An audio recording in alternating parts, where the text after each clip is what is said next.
ഞാൻ കാനഡയിലേക്ക് മൂവ് ചെയ്തിട്ടേ ഏകദേശം 7-8 കൊല്ലമായി. ഇന്നേ വരെ ഒരാൾ പോലും എൻ്റെ അടുത്ത് ഈ പോർട്ടൽ രജിസ്റ്റർ ചെയ്യുന്നതിൻ്റെ കാര്യത്തിനെ കുറിച്ചിട്ടോ അതിൻ്റെ ഇമ്പോർട്ടൻസിനെ കുറിച്ചിട്ടോ ഒന്നും പറഞ്ഞു തന്നിട്ടേ ഇല്ല.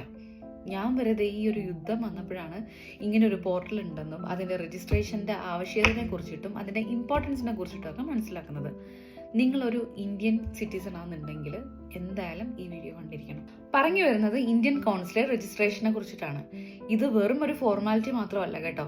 ജസ്റ്റ് ഇൻ കേസ് എന്തെങ്കിലും എമർജൻസിയോ അങ്ങനെ എന്തെങ്കിലും വരാമെന്നുണ്ടെങ്കിൽ നമ്മുടെ ഗവൺമെന്റിന് നമ്മുടെ ഹെൽപ്പ് ചെയ്യാൻ പറ്റുന്ന ഒരു വഴിയാണ് ഈ ഇന്ത്യൻ കോൺസുലേറ്റ് രജിസ്ട്രേഷൻ. നിങ്ങൾ കാനഡയിൽ സ്റ്റുഡന്റ് വിസയിലോ വർക്ക് പെർമിറ്റിലോ അല്ലെങ്കിൽ PR ഹോൾഡറോ ആണെങ്കിൽ പോലും നമ്മൾ ഈ വെബ്സൈറ്റിൽ ആ പോർട്ടലിൽ പോയിട്ട് നമ്മൾ രജിസ്റ്റർ ചെയ്തിരിക്കണം. In the worst case scenario നിങ്ങളുടെ പാസ്പോർട്ട് എങ്ങാനും നഷ്ടപ്പെടുകയെന്നുണ്ടെങ്കിൽ നമ്മൾ ഈ പോർട്ടലിൽ കൂടെ രജിസ്റ്റർ ചെയ്തിട്ടുണ്ടെങ്കിൽ നമുക്ക് വേഗം തന്നെ പുതിയൊരു പാസ്പോർട്ട് കിട്ടാൻ വേണ്ടിയിട്ടൊക്കെ ഇത് വളരെ ഹെൽപ്ഫുൾ ആയിരിക്കും. ഇനി നിങ്ങളൊരു OCI കാർഡ് ഹോൾഡർ ആണെങ്കിൽ നിങ്ങൾക്ക് ഈ രജിസ്ട്രേഷന്റെ ആവശ്യമില്ല. പകരം നിങ്ങളുടെ പുതിയ പാസ്പോർട്ടിന്റെ എല്ലാ ഡീറ്റെയിൽസും ഈ OCI പോർട്ടലിൽ രജിസ്റ്റർ ചെയ്തിട്ടുണ്ടെന്ന് ഉറപ്പുവരുത്തുക. ഇപ്പോൾ OCIന്റെ എല്ലാ പ്രോസസ്സും ഡിജിറ്റൽ ആയതുകൊണ്ട് തന്നെ ഇത് വളരെ ഇമ്പോർട്ടന്റ് ആണ്.